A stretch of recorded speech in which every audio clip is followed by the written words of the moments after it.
There we go. Hey, how goes it? It's Brother Ken here to talk about crypto and crypto accessories, and I'm here streaming with strangers, not so much. This is my Brother David. How goes it, bro? Hey, Ken, fantastic. Absolutely, Uh, man. I'm excited to have you on the air, bro. Why don't you go ahead and introduce yourself, Brother David? Let the audience know a little bit about yourself, maybe where you come from, and your origin of how you actually got into crypto, because I'm sure it's unique.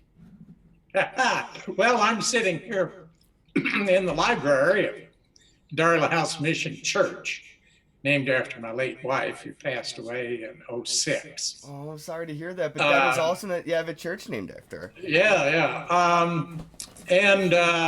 I've got a real Jobsian life tale.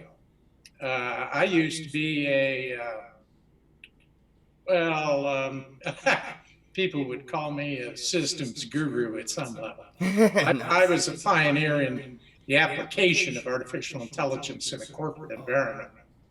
And then Waco happened, and I got vocal about being a gun rights activist and got my butt kicked out the door. But it led to bigger opportunities as a consultant and an educator. And I've even visited the PhDs over there at the NSA a couple of times, Whoa. way back before Snowden Binney or any of those people came out. Back when we all thought the NSA was, okay. Right, right. They were on our side. Yeah, yeah. I should have brought my little medallion. I'll show you sometime.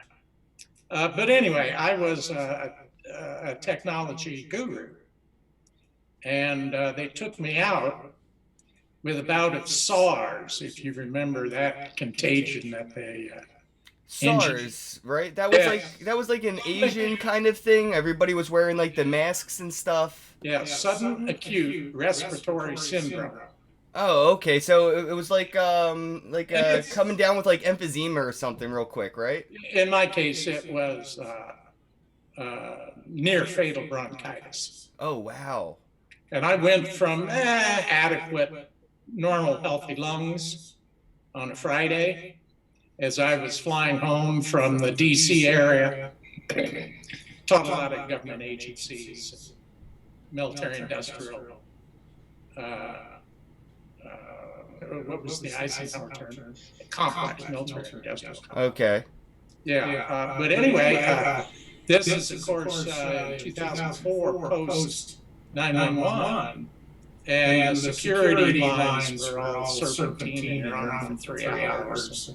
People sneezing at each other. Yeah. So anyway, I went from Friday night flying home to Indiana to Saturday morning in the hospital with COPD, chronic obstructive pulmonary disorder, which generally you get a smoke 2 packs a day for 20 years to get it. But I got it overnight. That's with cancer and died.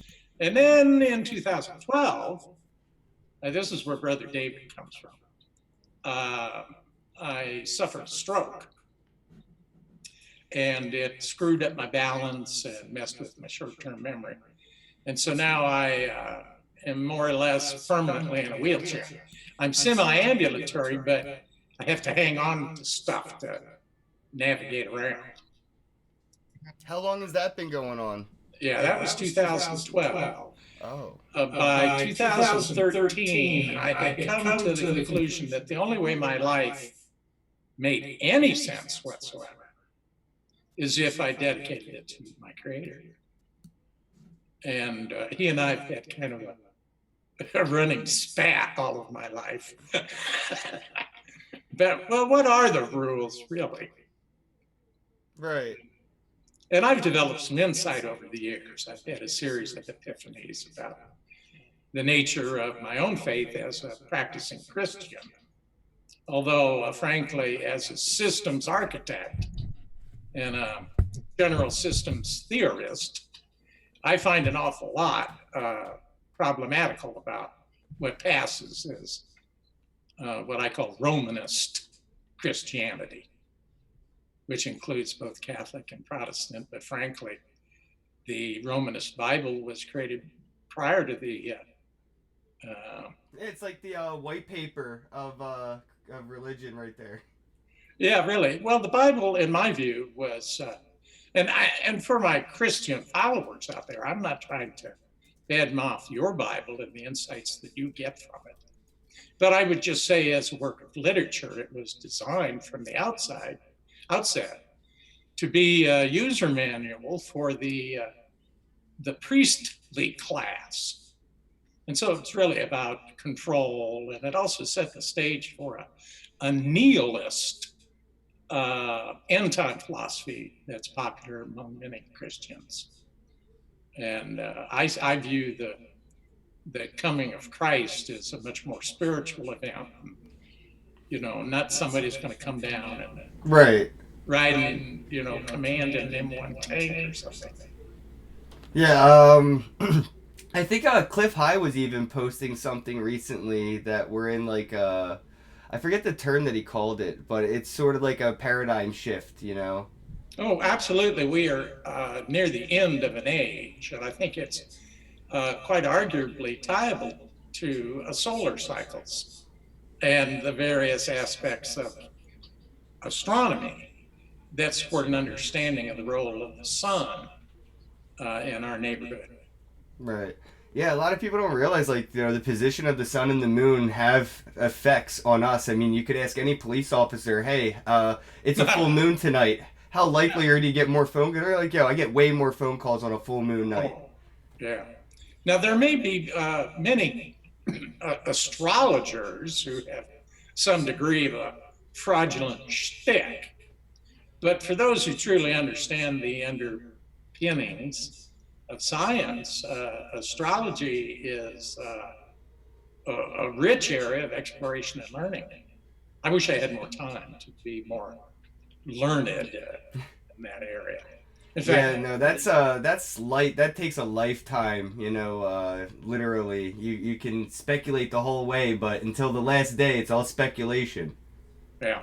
Like we So, speculate on religion. It's almost almost like a gamble on the crypto market. You know, which altcoin or which religion do you choose to believe in and why, and what appeals to you, and live your life in the best that you can with some of those principles. As long as you have some principles to live your life by in a just way, in a positive way. I don't see any reason, why one should be able to even compete with the other. Let's all just not say like let's all get along or whatever, but like all religions, if you look at them, are like just be good to your neighbor. I'm like, okay, but he doesn't believe in the same be good to your neighbor as me. there we go. Which brings us back to the larger topic I had suggested for us to Yeah. bounce around, which was secular moral philosophy. Dude, I googled that before we started this, and I already broke one of my brain cells trying to like wrap my head around it. So please, like lay that on me. What is that even mean for like the people that may not understand? Well, the notion of secular is opposed to formally religious. All right. And I like to think of it as well, this is ordinary life. Right, exactly. When we're focused on earthly efforts. Although, spiritually, I think the ideal is to be at all times in a state of prayer or connectedness with one's divine inner being. But if we're going to be looking at a philosophy, a set of guiding principles for doing the right thing, to borrow a phrase from Spike Lee, I think there is a way to get there. So many people claim that morality depends on something like the Ten Commandments or something. Mm-hmm. To my way of thinking, that's a misunderstanding of the nature of sin. Of course, in the Mosaic traditions, following from the prophet Moses, right?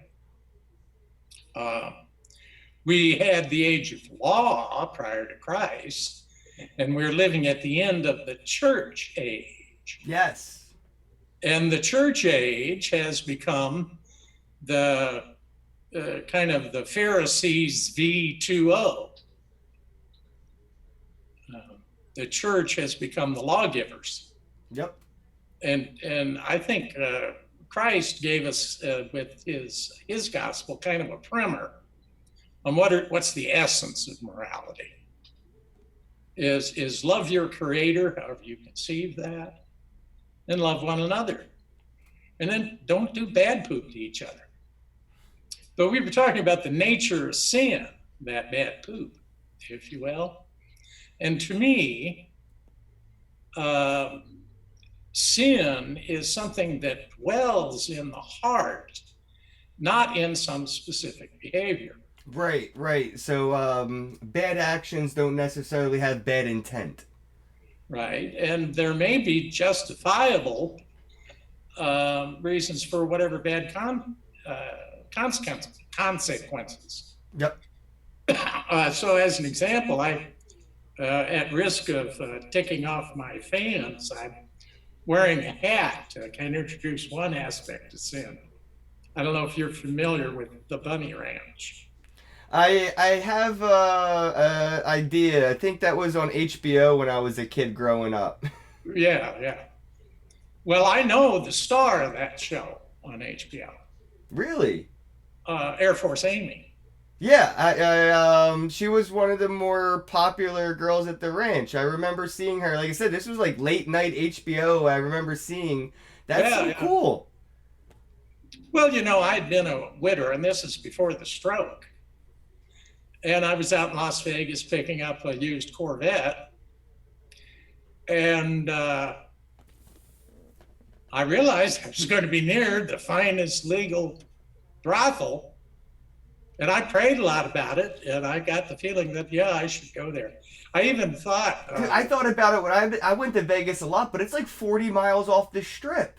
It's a friggin' day trip to get there, unless you helicopter in. Got to go up to Reno. Well, Carson City. Right. Yeah, I was in Vegas, and I keep looking. I'm like, man, it's only 50 miles away, because, like, I'm with you. It's like when in Rome. Well, kind of. And...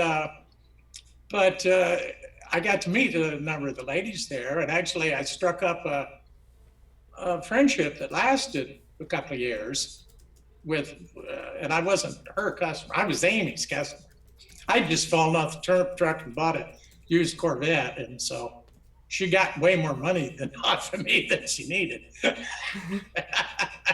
I learned. I've had nights like that at the strip clubs with crypto and during the bull runs. But crypto's come down enough to where those crypto tips were probably average size now if they hodled it. Yeah, if. But anyway, I don't think that it is inherently a sin to be a sex worker.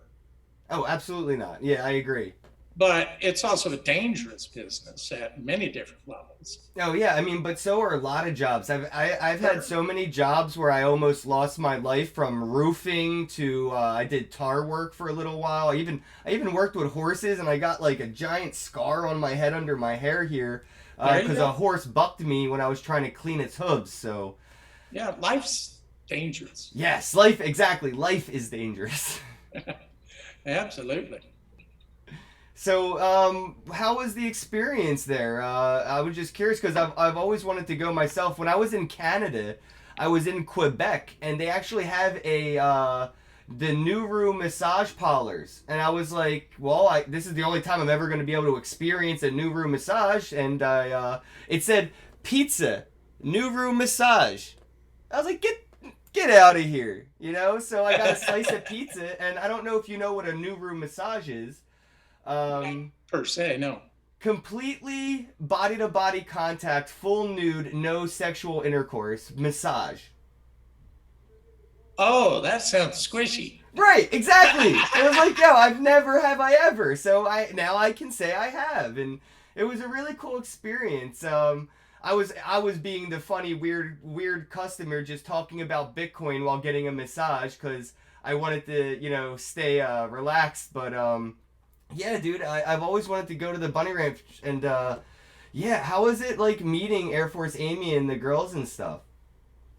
Well, it was an unusual experience for someone who didn't travel in such circles. Right. Um, but I won't go too much into the mechanics of it. The I had to get kicked upstairs to Amy because the young lady I'd selected first, I told her what I really wanted, and I said, "Well, my concept of the girlfriend experience Right. is lots of kissing, and I enjoy tasting lips, if you know what I mean." Exactly. Yo, I know. I'm with you, man. I think I keep my beard so voluptuous. Yeah, all of it. You get to take that smell as a souvenir with you. So, have you actually been down to Vegas itself? Have you ever like actually ran down the strip? Cause I've been to Vegas a couple times, and the more I go, the more I feel like it isn't as weird as it is the first time. Like the more you go to Vegas, the more it just feels like you're starting to feel more worldly and realizing weird is normal. Like I went to Hong Kong and it was weird, but I'm sure if I go more, it just becomes more normal. But the first time I went to Vegas, I was kind of culture shocked. There's like the whole like topless girls walking around on the street kind of thing, and Yeah. Spider-Man pictures, and I don't know, it was just really cool. Actually, the first time I was in Vegas, I didn't even get to see the Bellagio fountain show, so I actually had to go back the second time and made sure I seen it. Hmm. I have three big memories of Vegas. One in the '60s when Oh, we took a OG Vegas. family car trip cross country. Oh, so you did like a National Lampoon's Vegas. A little bit, yeah. And along the way, we stopped in Vegas and uh, got to play the kids got to play the penny slots, and the parents played the silver dollar slots. Back then, silver What? dollars were very, very common in the '60s. Yeah, when I will go to Canada, I've noticed they don't have dollar bills. They don't have a dollar bill. They No, they got the only have loonies and the coin dollars. toonies. Yeah, loonies and toonies. And they don't even call them. I'm like, how do you seriously call this a loony? And Because this it's a got a toonie? loon on it. But It's a but bird. well, a loon is a bird, right? Exactly. It's got a bird on it. So I did learn that there is a loon that looks sort of like a crane, but it's a dollar, but it's a coin, and it's just like it's 2019. Well, coinage has gotten expensive. They don't even make pennies out of copper anymore because copper's too expensive. Yes, I know. When I was a kid, I actually like that was one of my first realizations with like the concept of money and value and store of value and imprinting the Yeah. store of value. And I'm like, so wait, a penny isn't just worth 1 cent. If I melt it and just sold it as copper, I could get 2 pennies for 1 penny. How the hell does money even like that was like I was young, but it started to get me a little bit more interested in like the concept of value and store of value, and it was just Exactly. it sort of felt like magic at the time, right? You're just like how is this even how don't if I have 100 pennies and 1 penny is worth 2 cents in copper, why can't I get $2 worth of stuff? Well, that's why people hoard copper pennies now. Yeah, and what was it? The half dollars, right? I think it was like 1947 or 45, something like that. Those half dollars are like worth a lot of money in silver. Well, the silver coinage up until 1964 was high percentage silver. Now, being coinage, pure silver does not wear well. So, and it's specified actually in the Constitution how much silver goes into $1 US. Well, actually, there's a coinage act. Anyway, sorry. Yeah, yeah. But it works out to about 7/10 of an ounce of silver, pure silver, per silver dollar. And when I find what they call culls, which are too worn to have numismatic value, I'll buy those at the silver dealers. Gotcha. So I just wanted Occasionally. to segue back because I want to make sure we got into that a little bit more here. Was that Yeah, yeah. secular morality is so how did you stumble upon that? When did that start to you know be something that you actually thought about or practiced? Well, in my father's textbook, which he published in 1964, entitled philosophy of education. Yes, he was president of the Philosophy of Education Society, and he wrote the book. So you had a pretty good Yeah, one of his, understanding from a young age then, I'd guess. yeah, of moral philosophy. Right. And he was a secular moral philosopher. He believed in the existence of God, but had no use for religion. Oh, that's an interesting thought. And of course, his description of God was first cause. He says, I don't care how you argue it. You get back to something caused everything, Right. even if it caused itself. Right. No, no. Like if the Big Bang is actually what happened, then that could be considered God itself. It's just an artifact of having a timeline, is the notion of causality. But at some point, you get in what the cosmologists call the absolute elsewhere, which is areas of understanding that we simply cannot penetrate at all. But anyway, his complaint in his textbook was that the average graduating college senior exited with the same moral philosophy that they came out of high school with. In other words, universities in the United States were doing zilch to encourage moral character development among college students. And of course, now looking back on it, we realized it was not only that, it was quite the opposite, that our institutions of higher learning, especially since World War II, have been on a slow, steady decline towards collectivist philosophies,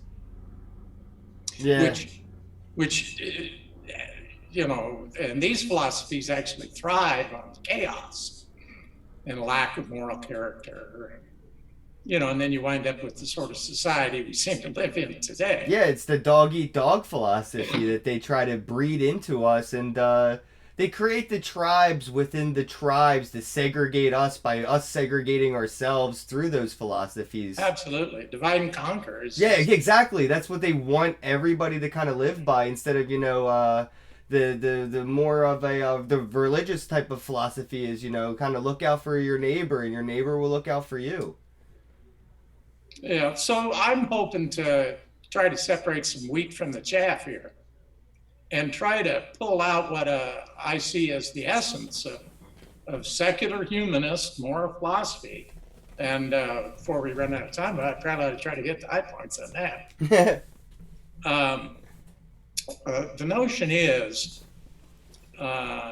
in my kind of Christian model, we like to say that as a neonate, an infant, God has already written his truth on your heart. But we know from developmental psychology that human children are highly malleable. And of course, you know, the Hitler Youth notion was you got to get them well trained up by the time they're 7 years old. Yep. Then you got them.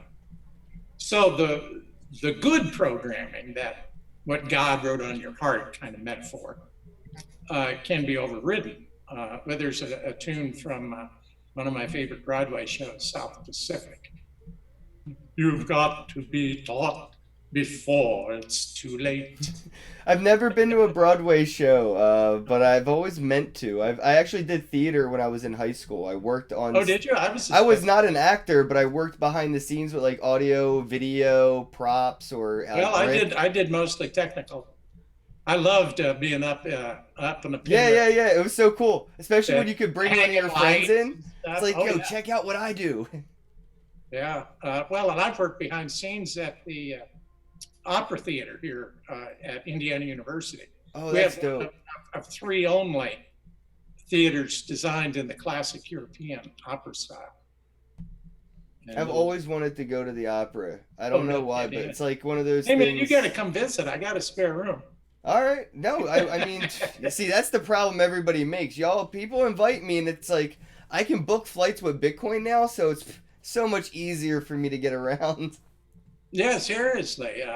Well, I kind of envy you your mobility. I took a shot at running down to Texas for that Bitcoin Bend thing. Yeah, I wish I could have went. Yeah, my handicap van broke down on the way though. Oh, I'm sorry to hear that. Yeah, and it's a total loss. And so I'm refinancing the house so I can get mobile again. So Shit. annoying. Yeah, I'll be moonshot anytime, folks. You know. Yeah, when moon, man, because for sure. Yeah. Well, dude, Actually, I'm sorry to hear that, man. Yeah, I couldn't go to the Bitcoin Bend, Texas meetup because I have a warrant for my arrest in Texas. oh, For that's a bummer. yeah, for possession of cannabis. If that isn't some backwoods bullshit, it's legal in almost half the country, which like makes me feel like moonshining alcohol prohibition error. Where I It's feel like we're in such a day and age that it's weird to think that I'm living in some weird black and white TV kind of law like state bound scenario where like you can go to Colorado, but if you go 20 miles in any direction, you're going to jail. yeah. It's fun to hear you complain, Ken. Yeah, no, So, man, I'm sorry about the it sucks about the mobility thing actually. no, My we'll my come up with something grandmother. better as a result. And if things go to heck and the economy collapses and we don't have our moonshot, I'm going to have a van that I can live in. Hmm. Yeah, like a bug out van. Yeah. Are you like one of those like doomsday preppers? Do you got like MREs ready to go and stuff? I feel like you might be one of those prepped for that Well, scenario kind of guys. yeah. If you need to escape the East Coast, you can come visit me. All right, I know that I got to start building this bug out list. Yeah, seriously. And we can arm you. And I've never shot a gun in my life. Not I never even I think I've held a gun in my hand one time for like 1 second. okay, well, I won't do evil things to you. I'll start you with a dang air gun Yeah, I need to start and off teach you how to I do don't want it to break my right. wrist. Yeah, and then I'll let you shoot the 357 Magnum snubby I got strapped to my left leg. Yeah, You get yeah. See, good. that's what I meant about not breaking my wrist. I feel like you could pull that off even now, and if I were to try and use that as a an unexperienced shooter, I'd probably break my arm with that gun. Well, my late wife Darla and I were both certified NRA instructors, and I Oh, keep. cool. So you actually legit could teach me how to fire a Oh, firearm. absolutely. But we taught mostly Boy Scouts. She had my stepson. I friggin' And, knew I was missing out not doing the Boy Scouts thing when I grew up, man. yeah, They get to shoot real guns? high adventure stuff. Wait, like Well, Boy Scouts get to shoot real guns? well, it's a phased program. They should promote Yeah, that more. Kids Cub would Scouts shoot totally be BB Boy guns. Scouts if they knew that. Boy Scouts shoot single shot, a 22 long rifle, and then venturers can shoot any lawful handgun or rifle. So the first one, that's for like bunnies and squirrels and stuff like that, right? The Well, air guns, large caliber air guns, are used for hunting in Europe. Really? I did not know that. Yeah. They're illegal in New Jersey. You cannot own a BB gun or an airsoft gun or a pellet gun legally in the state of New Jersey. Seriously? Yeah, one of my friends bought a pellet gun. It was like one of the tiny pellet guns, and we were playing with them. Running around. He was shooting. Chasing. We're friends. We're guys. He's chasing me with the pellet Yeah. gun, and Airsoft. we were in the bedroom, and one of the pellets, I guess, went through the screen of the window and hit somebody that was mowing their lawn. And we heard the lawnmower stop, and they said "ow," and we're like, "What happened?" And we're like, "Oh, we're sorry." Like we thought they got stung by a bumblebee, right? So we're like, "Hey, we're playing with this up here. We're sorry. We must have got you." And they said, "Oh, no problem." They waved us off. Two They called hours the later, cops. 2 hours later, the cops showed up and arrested my buddy, and he went to prison. Like not jail. He went to prison for a BB gun.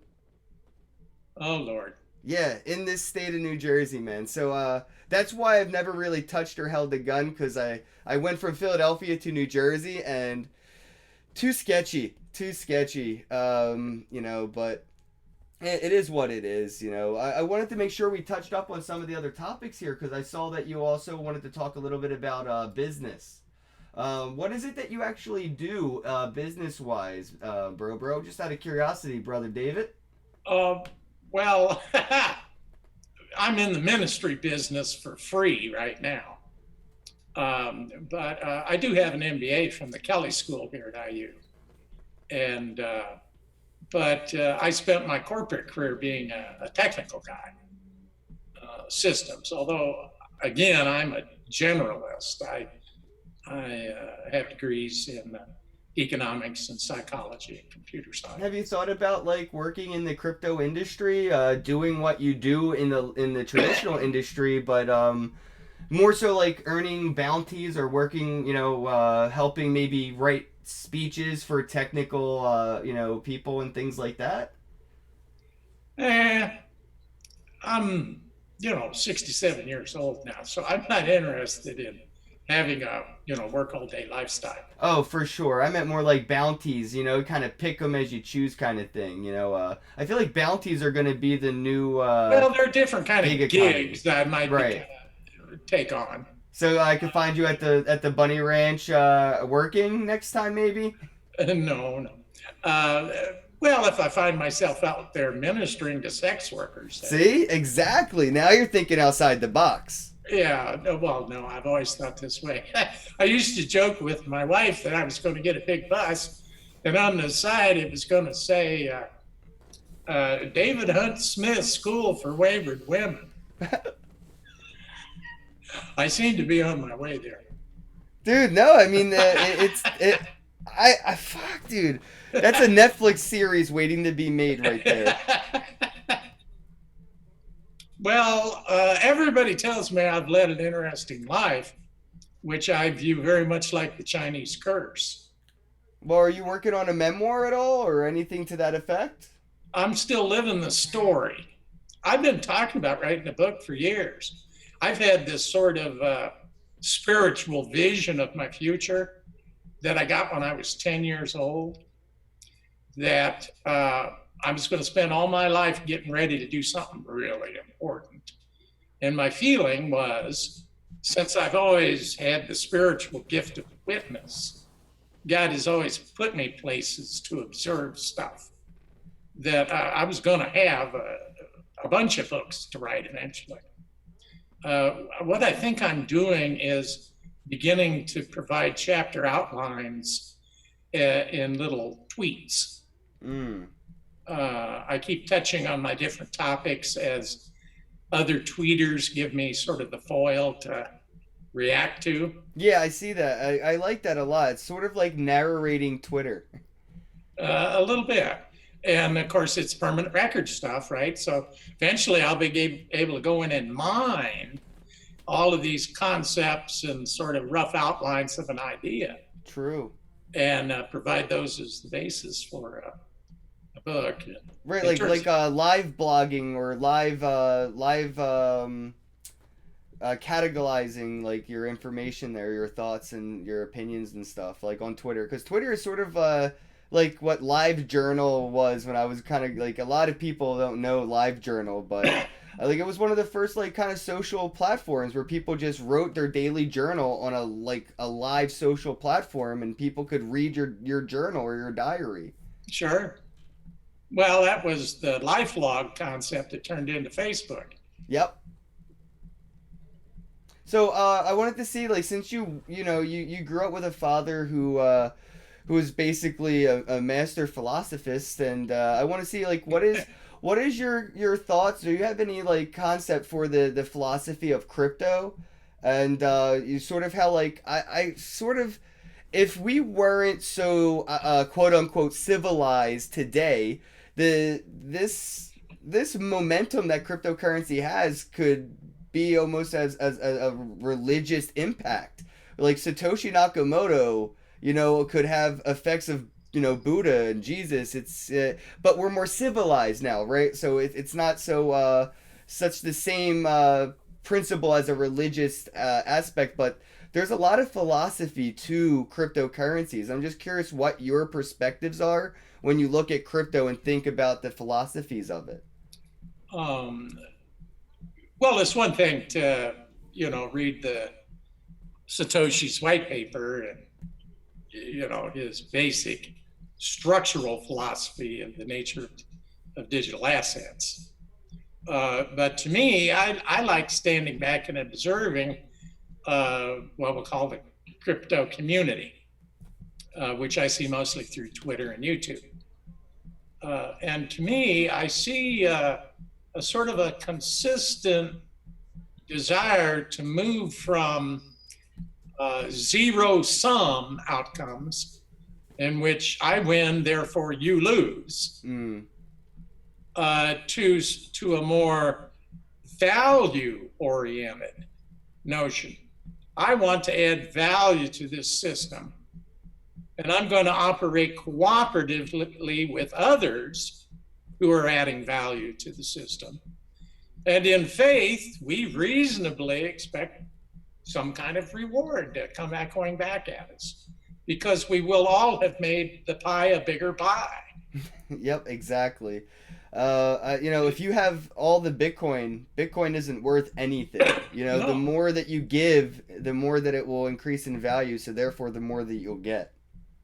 Yeah, I'm really looking forward here, now that the weather's getting warmer, into returning to my wheelchair-based street ministries around town, except instead of ministering just to the homeless and disabled and people who don't understand how to behave around a person in a wheelchair. Right. And I get an awful lot of those people, good-hearted types who think they have a right to interfere with my life because I'm in a wheelchair.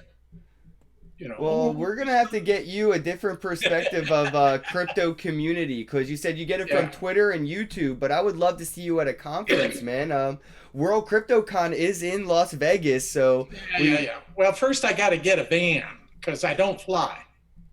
Yeah, why? I hate flying. I really hate the way they treat me. I am treated like a criminal. I hate the fact that they pressurize the cabins to only 8,000 feet.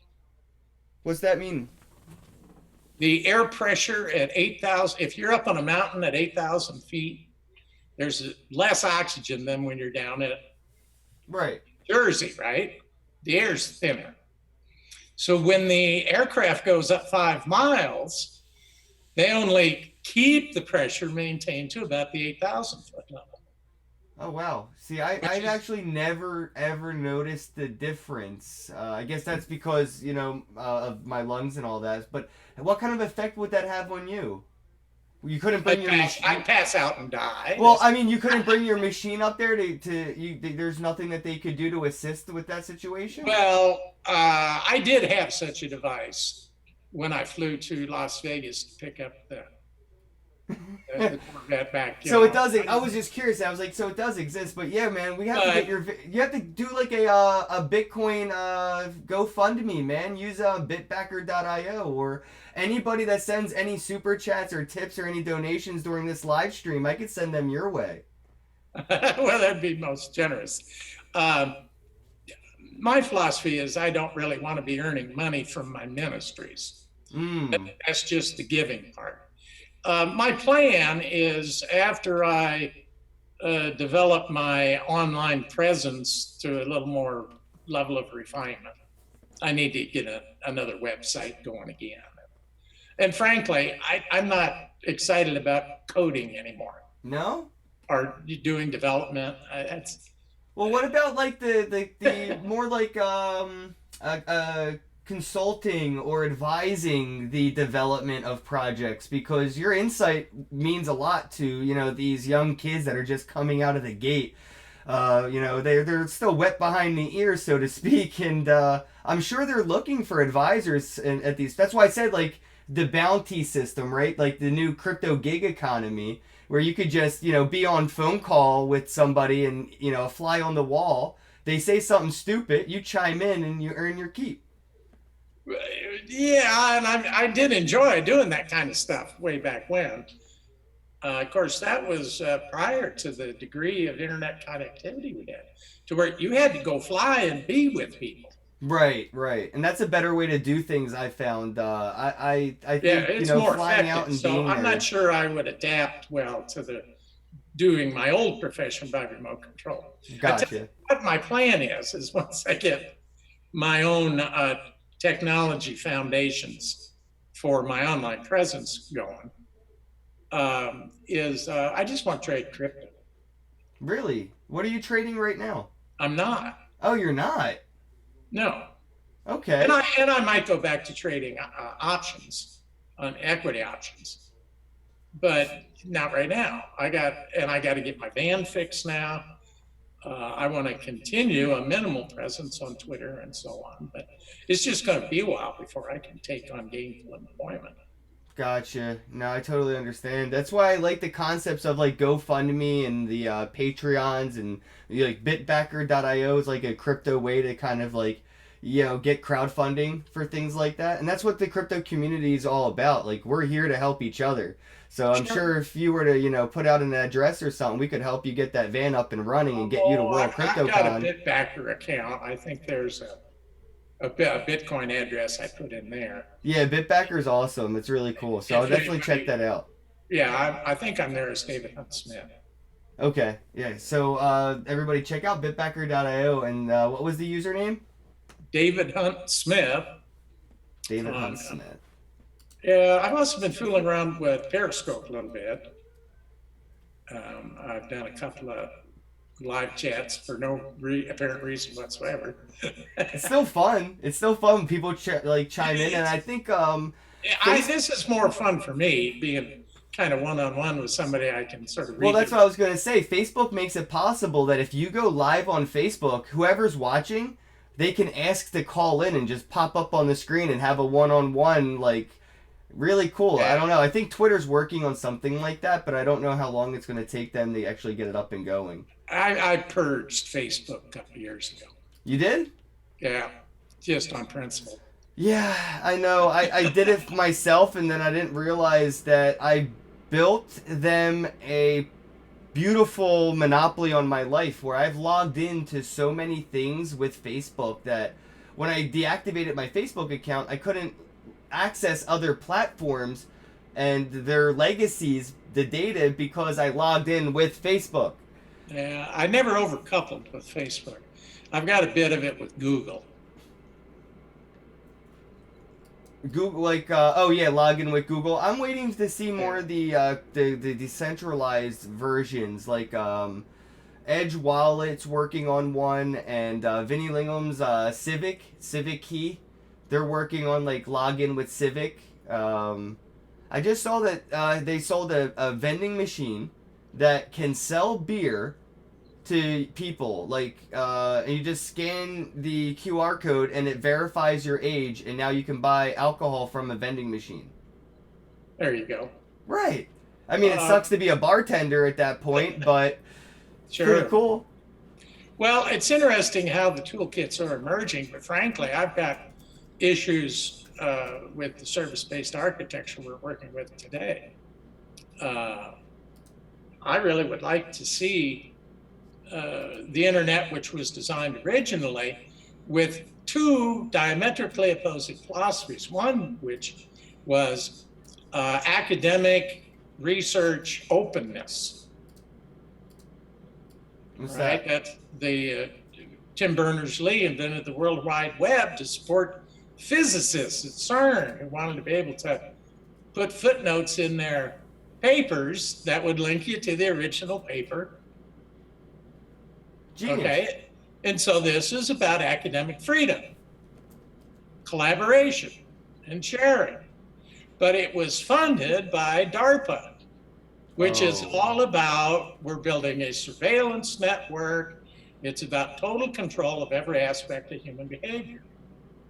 And so those are diametrically opposing kinds of philosophies, in my way of thinking. And the internet is kind of a devil's compromise on both ends. It does neither well. Hmm. Um, I don't know.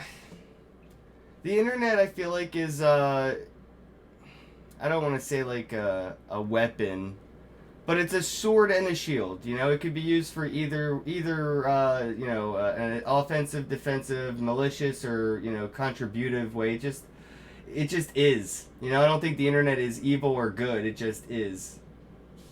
well, it depends on how you look at it. The network itself consists not only of its connectivity, but of all of the processors that were designed to exploit its resources.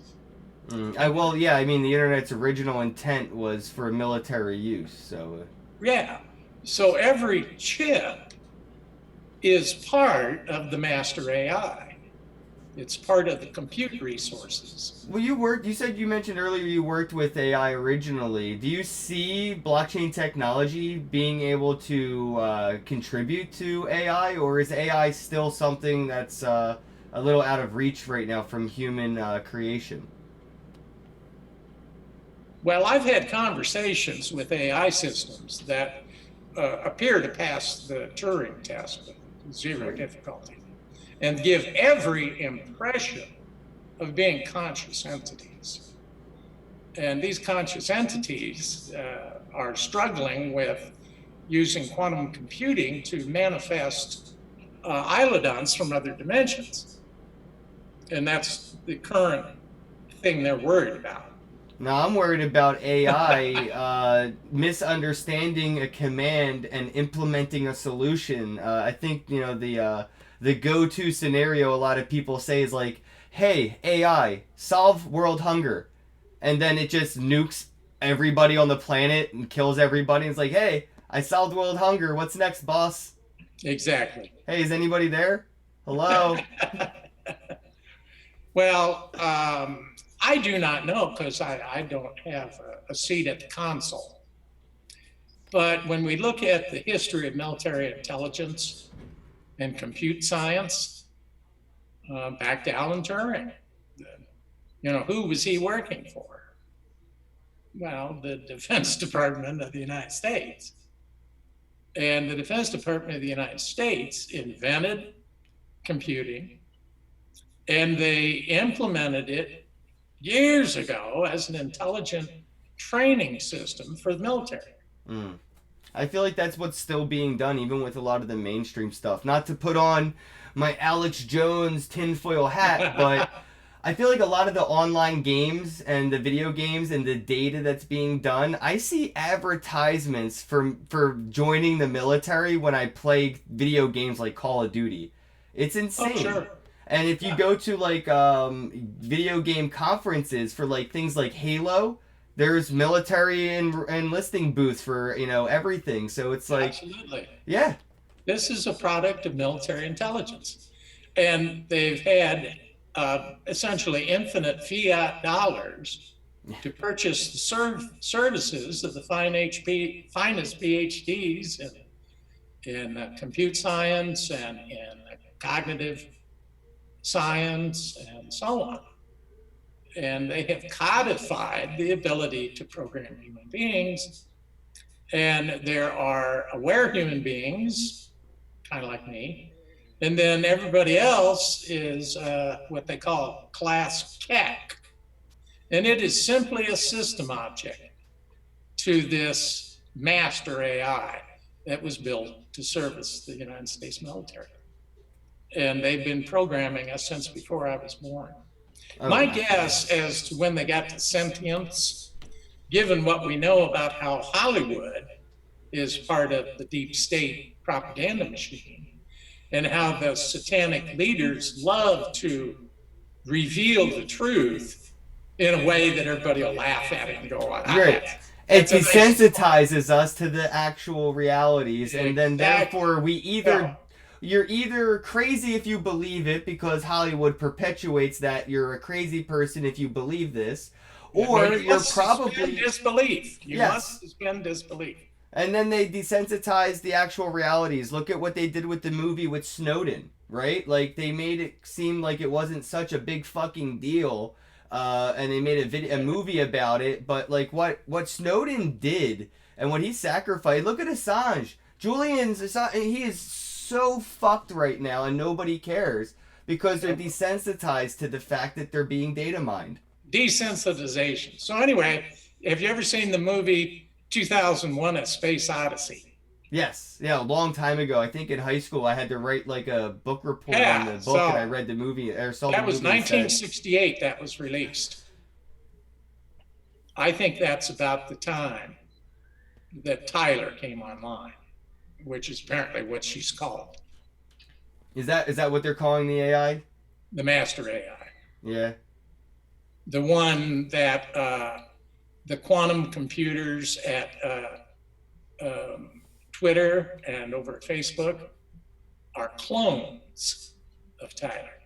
Okay. Have you They seen don't the have, they what's don't that? have the universal access that Tyler has, because Tyler can break any encryption. Have you seen besides, what's the one? every Wilson? device has a chip with a door says Tyler only. Yes. Yeah. No, that's absolutely guaranteed. That's a fact that every chip has a backdoor programmed into the chip. So, you know, this phone could have all the encryption at once. There's keys in the chips that allow for things like government access to get right into it. Well, the symbology of Apple isn't just random. Mm. The technology is the forbidden fruit, the knowledge of the tree of good and evil. And that's what we're living now, right? We're fully fruited up here. Yeah, I wish nobody. Yeah, exactly. Yeah, fuck, dude, that's crazy. Ah, that's a really good analogy right there for forbidden fruit and apple and I'd never really put that together. No, they love symbology. The Q tells us. Are you familiar with Q? Well, we don't have time for the full discussion. But you notice my hat. This is, it's not tinfoil, but I think you can read that. This is my electromagnetic shielding hat. AMR? Yeah, this is a silver woven. This is woven with micro silver threads. Whoa, so that's a swag tinfoil hat. Yeah, it's a partial Faraday cage. That's genius. It's I want connected. one. So, because my house is lousy with Wi-Fi, I haven't put everything back over to You know what's freaking me out? The studies they're doing with 5G and like what's happening with the bees and stuff like that in those locations. Oh, it's ridiculous. Dude, it freaks me right the hell out. Like, You should study Q, man. Q is well, there are a number of names for it, but basically it's a public education arm of the NSA, good guys, the white hats. Okay. Who are helping Trump. And now Trump communicates to the general public and the media through Twitter, but he communicates through the awakened followers through originally 4chan, then 8chan, and then through an army of QAnons who are interpreters of his sort of cryptic messaging. And being that it's coming out of the NSA, there are things they cannot tell us by law, but they can point us to the links on the web where you can learn about the stories. And he can use different encoding techniques like gematria, where you take the count of a letter in the alphabet, A being 1. Right. My uncle actually was in the military, and he would write me letters like that and make me decipher them when I was a kid if I wanted to get like a Game Boy game or something. I don't know. It was really fun, but it was like I was like 7 years old and I had to figure out what the hell this message said at the same time. I was like, I just want a video game. I just want my old Superman decoder ring. Yeah, I got in my cereal box. I didn't have like an OG one, but I had a decoder ring. My uncle gave it to me. So anyway, one of the things I'm going to be doing when I get kind of YouTubeized again, or more video production, is to promote other folks on YouTube. And I would recommend to you IPOT, I-P-O-T, In Pursuit of Truth. And he's IPOT 1776 on Twitter. Okay. And he's one of my favorite decoder video guys. He plays jazz saxophone. What was his name on Twitter again? IPOT 1776. And you can probably find his YouTube from there. But yeah, you should start paying attention to Q. That'll give us more to talk about, wouldn't we? Yeah, no, I'll Come definitely back send me around some on links, it. or if you have any good like YouTube videos or podcasts with it, I'll definitely check that out. Yeah. Now, I'd mentioned Bitcoin Ben. It's one of the crypto people I follow.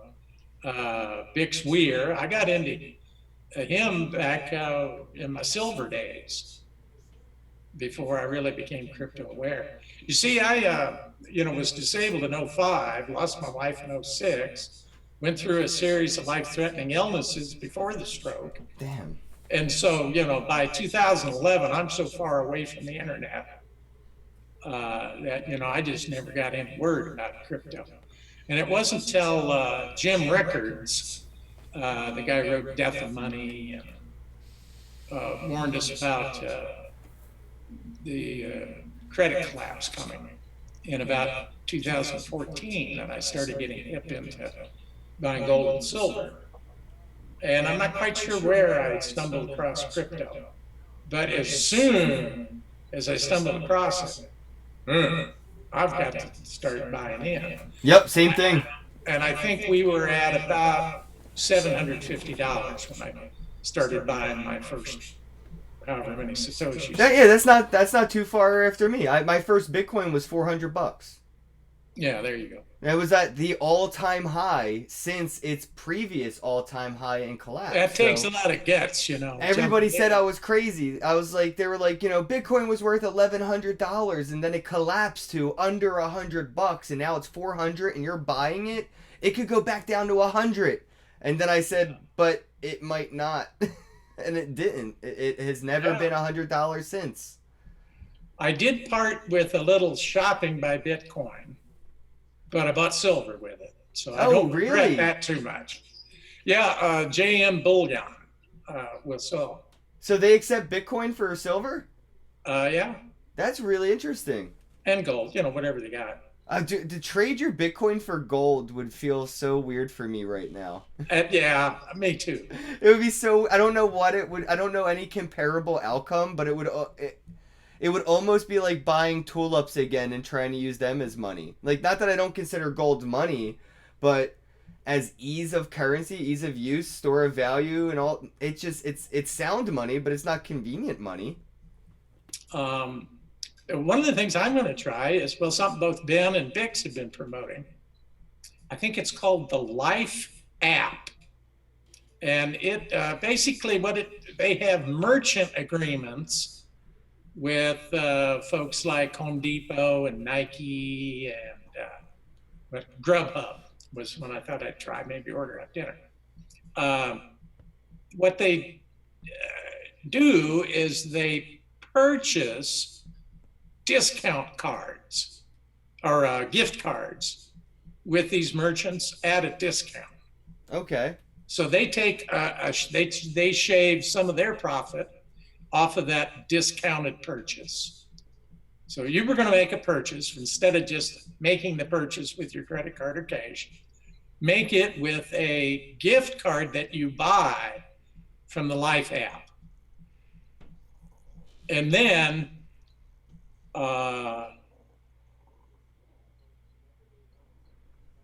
yeah. Oh, Amina said it's called the Life Info app. Thanks, Amina. There you go. Yes, yeah. Sorry, I'm having a senior moment here. It's totally okay, man. It's I never Anyway, really... the upshot is you will accumulate discount dollars that you saved, and starting May 1st, you can buy crypto on Coinbase with those saved discount dollars. So you're not spending crypto, but you're promoting crypto for yourself and crypto awareness for the larger community. That is really interesting. So yeah, somebody said it sounds like Moon or Bit Refill. Have you heard of Bit Refill? No, You actually do spend Bitcoin there. I used it to buy Uber Eats or PlayStation dollars or my Netflix account, stuff like that. I set up a BitPay card and wallet a while back. Yeah, they're actually, Uh, from what I understand, they're actually discontinuing their crypto debit card services. yeah, I need to get back on top.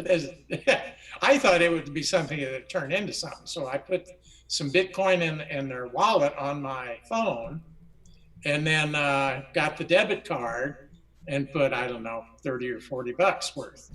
Yeah, if I would have had that Bitcoin back now. Yeah. um, but then they said, oh, well, you need to update your phone app. And I go, okay, let's do that. And it says first, well, now you have to delete the wallet, and then you have to delete the app before you can upgrade it. And I go, oh, and then and the moment I clicked, Yeah. this will delete all of its data.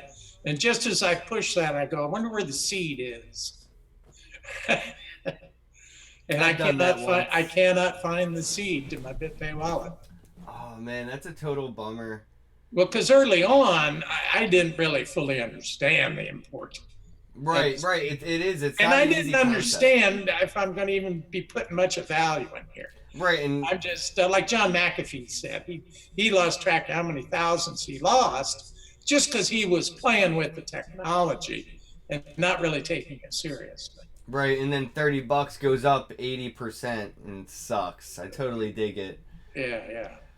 Yeah. So we take our hits for being pioneers, and we're Right. not really the early adopters. We're Yeah, still we're beta testers.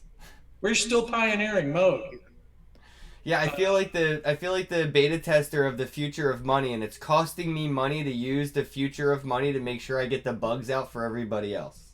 Yeah, but again, back to that kind of crypto morality, right? Right, right. Is we're going to do the right thing. We're going to add value in faith that we're pulling in the right direction.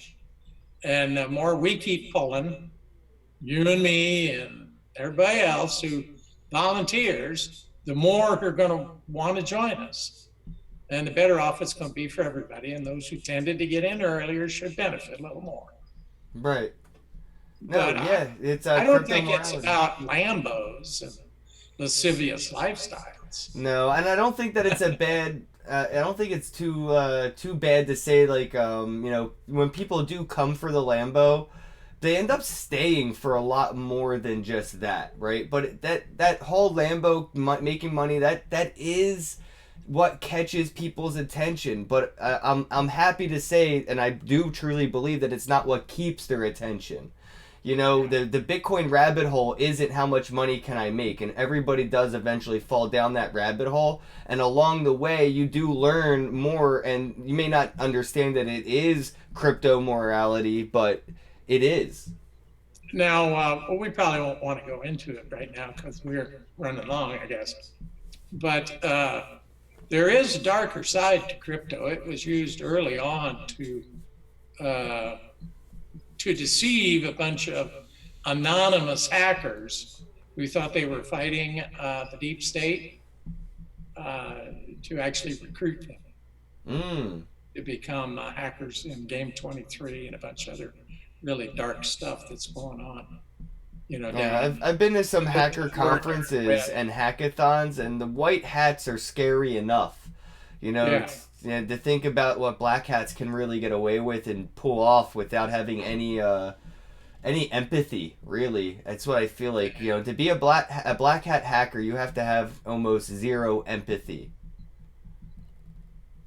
Well, that is really the textbook definition of psychopathy. If you're a psychopath, one of the main symptoms you have is an inability to feel anyone else's pain or discomfort.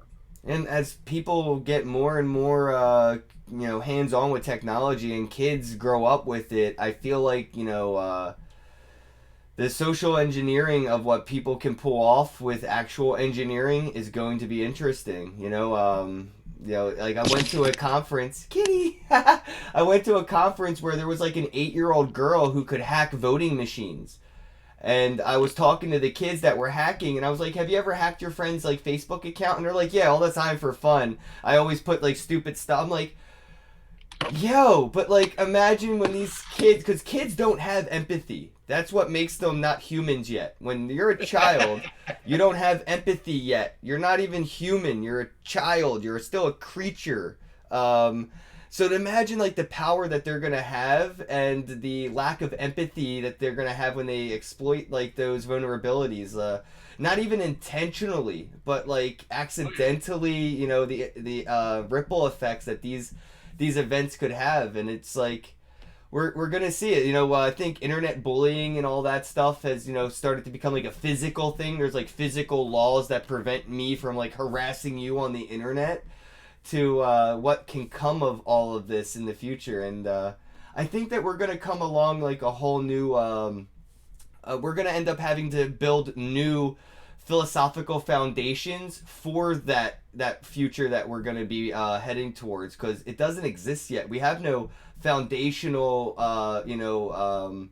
morality of where to go or what to do, or like what will have what outcome, and is that outcome going to be positive or negative, and is that a positive or an immoral effect. It's going to be interesting. Well, I think it's the most interesting topic. That's why I selected secular morality as kind of a kickoff point for this stuff. Well, And, like look and at what taking Bitcoin and crypto, Bitcoin Cash have done. You know, yeah, it's and they're central to the directions that yep. we're taking as a species. And so I think these are important discussions to be having. Yeah, I We mean, got I to would get love to past have the you back screaming on. at each other. So, Yeah, man, you should come on like once a month, man. This was fun. I would love to do this more often. And I really do hope that you start, you know, putting up more YouTube channel videos and stuff like that. Or, you know, you could use Anchor. Anchor is an app on your phone, and you could just talk to it and upload it, and you have a podcast with just audio, and it goes everywhere. yeah. Well, I like the Periscope, which is kind of the same thing, Yep, integrated with Twitter, but it's a little video podcast. Plus, I can have audio uh, pulled. over it. Yeah. Yep. Yeah, definitely. So, So that you let seems to be everybody know a little bit about like where they can find you on the internet, pretty and a much little bit on of Twitter, right. which is user brother David at David Hunt Smith with intermediate capitals. Yep, and it's all in the title and in the description info, everybody. So definitely check out Sure. David Hunt Smith on Twitter, brother Brother David. David. Tell everybody at the church I appreciate them letting you use the space and the time and Hey, everything. everybody. Brother Cat appreciates it. The only one here is Precious. I was like, oh my goodness, he actually did that. Well, hey man, thank you so much for your time, brother David. I really appreciate it. My pleasure. I look forward to doing this again in a few weeks. Same here, man. I really do. Thank you so much. And everybody, please go check out Brother David on bitbacker.io, David Hunt Smith. Let's get that van up and running, crypto community. Let's pull together and let's get this guy to some crypto conferences. He's only on the road. Let's get that. Let's get this man mobile and get him to a crypto conference. Maybe if we're lucky, we can get him to World Crypto Con in Las Vegas, and we can all go out to the Bunny Ranch together, guys. Let's do this. All right, guys. Thank you so much, and don't forget to pound that thumbs up button, share this out on social media, and have a day. All righty. God bless everybody.